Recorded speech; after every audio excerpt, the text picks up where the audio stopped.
How's it going, everyone? My name is Derek Afasi. I'm the owner of Afasi Financial Group and retiresharp.com. Today's topic I want to discuss with you what is a 401a plan and go over some of the different pros and cons if you're just maybe starting off your working career or you've been working for a specific entity for a bunch of years now and you're looking how to properly maximize the growth in this type of plan and then also safely take distributions and try to create an ultimate goal for a successful retirement. Those are some of the topics I wanted to cover during this video. So a 401a plan, it's very, very similar to a 401k plan, except for very slight modifications. So ultimately what's happening is an individual is working for a specific entity. In this case, to qualify as a 401a, it has to be possibly like a government institution. It could be a school, like a nonprofit organization.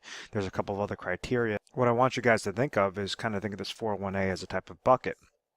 So when an individual is working for that specific entity, they are getting paid some sort of salary or some sort of income each and every year.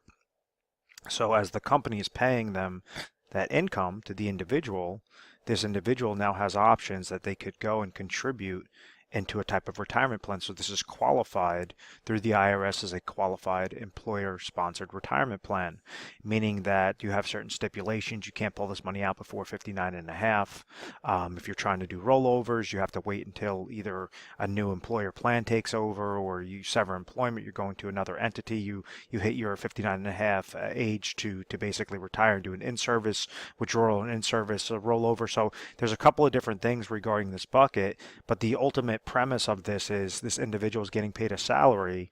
They could take either a set portion of dollars each and every month into there, or they could go and take a percentage of that salary, place it into this type of bucket, and try to grow this bucket more and more.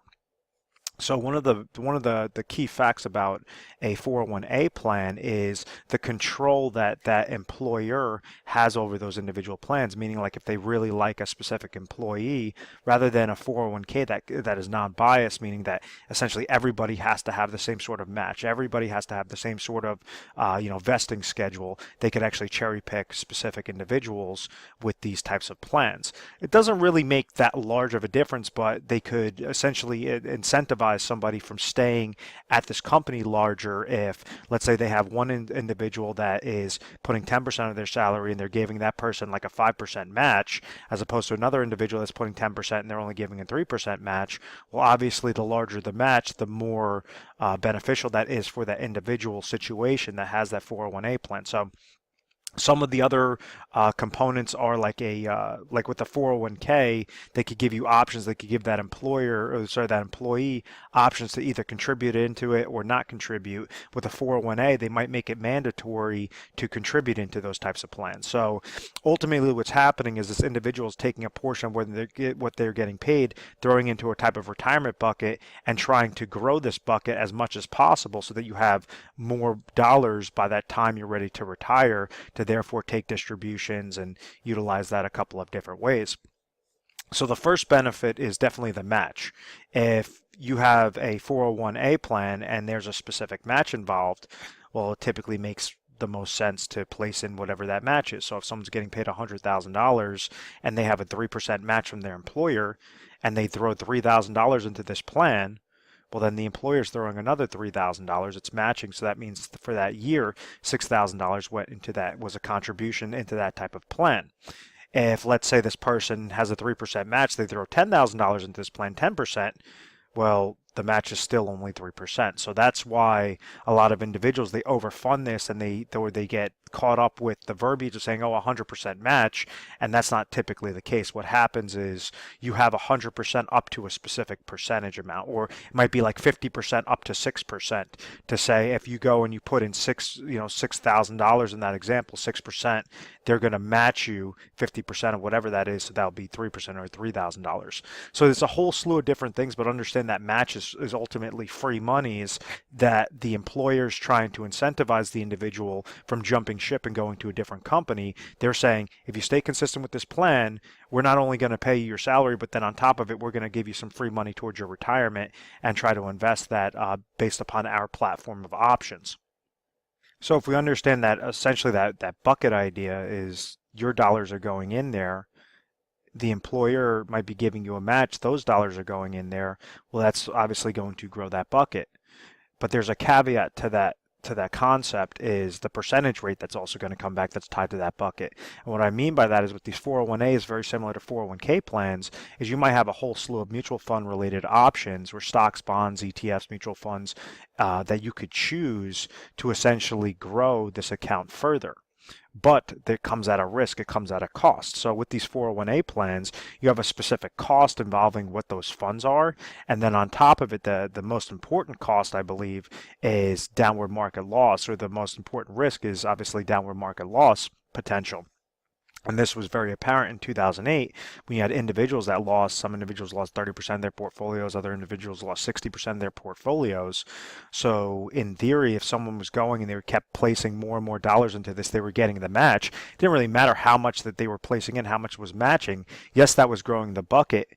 And this additional interest credit, if let's say that mutual fund performance or the stocks, bonds, ETF performance it was positive for that year, well, then yes, they're going to essentially double compound that growth into this bucket. So it would be the dollars that they're placing in there, the dollars that are being matched, and then if this came back positive, well, then that's ultimately going to have a much larger bucket. But if let's say they were placing those contributions, they experienced a type of 2008, a market reset, and they lost 50% of their portfolio. Let's say if they go and they put in, 300,000 total throughout all those years, it grew up to 500,000, and then they hit a 2008, and it cut their, their portfolio in half. It cut their account in half because this had a minus 50% loss. Well, now they'd be walking into that next year at $250,000. It did not matter how much they placed in there. Obviously, that's going to help because if you don't put anything into that plan, then obviously you're not going to have anything in that plan. But it's very crucial to really understand this component of that interest credit, and there's ways on how you could do that very effectively, very efficiently. And at the end of the day, what are we trying to accomplish? We're trying to make this bucket larger. We're trying to have a larger bucket so that by the time you want to retire, well, obviously it makes more sense. If you have $600,000 in this bucket, you could do more things with that money than as opposed to having $100,000 in that bucket. So you could splice that up a whole portion of different ways. So that's ultimately when individuals have this 401a account. It's very similar. They might have like a 401a, they might have a 401a and a 403b, a 401a and a 401k, depending upon their situation, depending upon their employer. I've seen it where an individual is like working for a hospital and one wing is a private sector and the other wing is a public sector. So they might be offered both a 401a and a 401k or 403b and a 401k. So it really just depends. But ultimately understand that the money that's being placed into these buckets, they are known as pre-tax. So they're growing into this account tax deferred. The interest credit that's being credited into that account, that's growing tax deferred. But when they're looking to pull out distributions from that account, like after they hit age 60 and they're in their retirement years, all those monies are going to be fully taxable because they haven't paid monies on those. They haven't paid taxes on those monies yet. So the number one problem that individuals make with these 401a accounts is they just set it and forget it. I always ask, I said, what was the mechanism? What was the strategy on how you chose your 401a options, regarding your specific employer-sponsored retirement plan? They said, I just kind of looked at, past performance, and I just kind of took a guess. And that's not going to be enough because those individuals in 2008, they all took a guess and they all thought that they saw this growth from 1980 through 2000 of the market, thinking that the market's always going to be going up, and they've unfortunately were planning on retiring within a couple of years, and everything got pulled back because the market is nothing more than a stock market, than a casino, than a market gamble. And there's ways on how you could choose those funding options most effectively, most efficiently.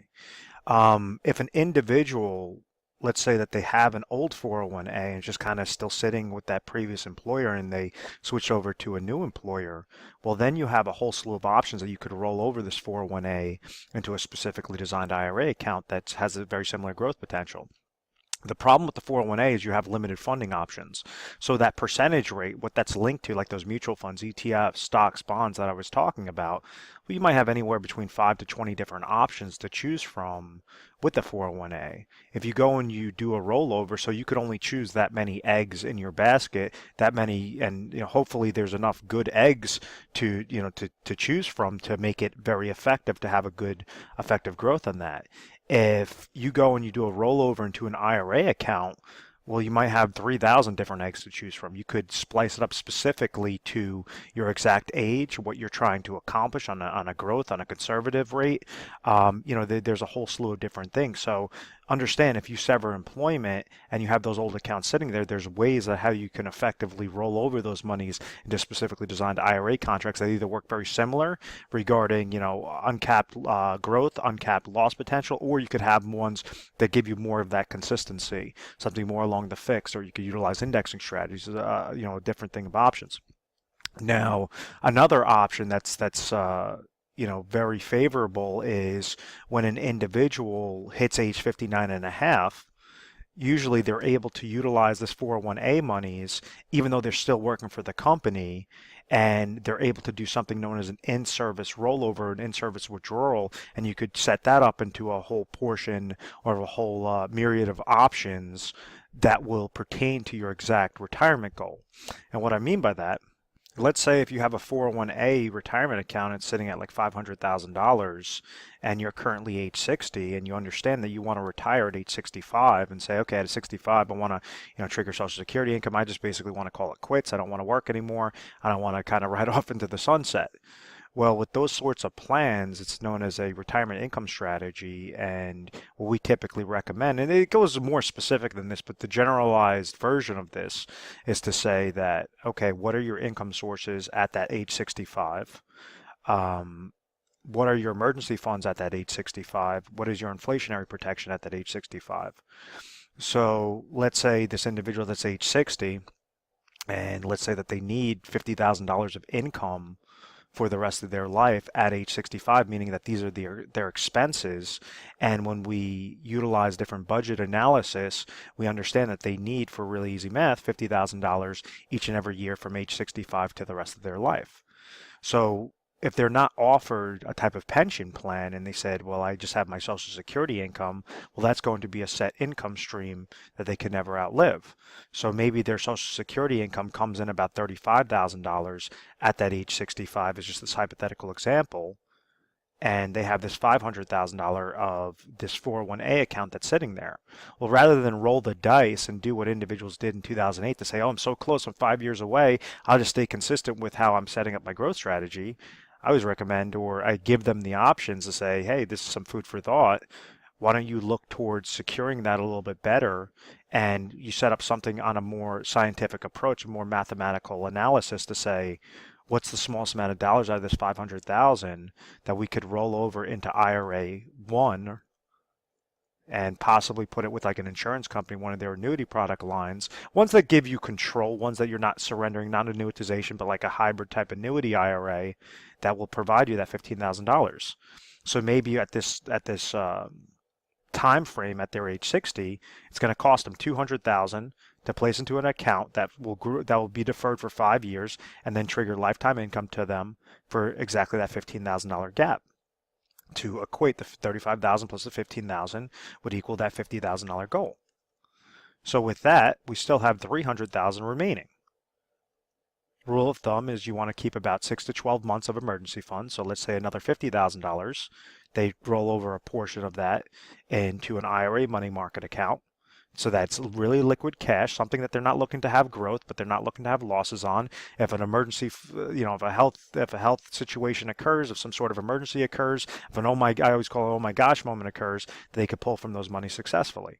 So then that's going to require $50,000. So you use $200 on the IRA annuity, you used $50,000 in the money market account, and now you have $250,000 that you could do a whole plethora of options. You could set up little annuity laddering strategies to say, okay, at age 65, I might need $50,000 of income, but maybe at age 68, I might need $52,000. Because these expenses, a portion of them are going to be fixed, a portion of them are going to be inflationary. So you could set up these micro annuity contracts, these micro laddering strategies to provide you more and more incomes every few years to just essentially step up. Or you could say, at this point in time, I'm eligible to place into specifically designed IRA contracts.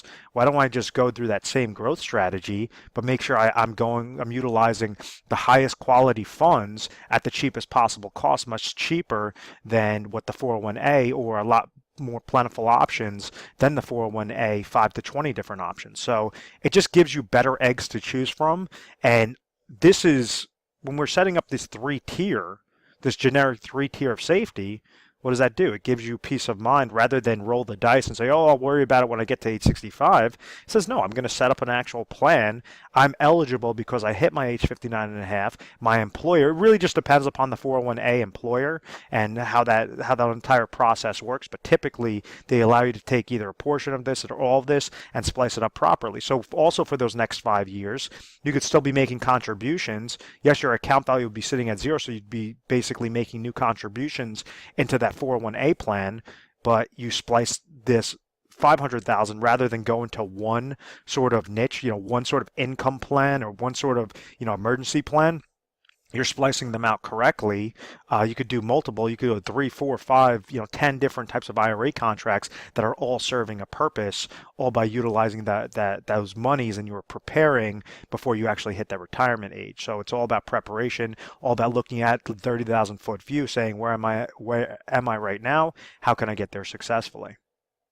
And this is where we come in, is we try to educate you guys the most effective way. There's sometimes that what the individual is doing, we don't make any recommendations. We say, it would be a disservice to change anything because you're essentially going to be shooting yourself in the foot if you do so. So it's all about, each individual is going to be different. It's different than sitting at a seminar and having 50 people in the same room and then having one advisor pitch one sort of plan. That's nonsense in my book. I just think that each individual is going to have an individual situation, and it has to be set up because there is no room for error in retirement. You make one large mistake and then you're going to be working well into your 70s.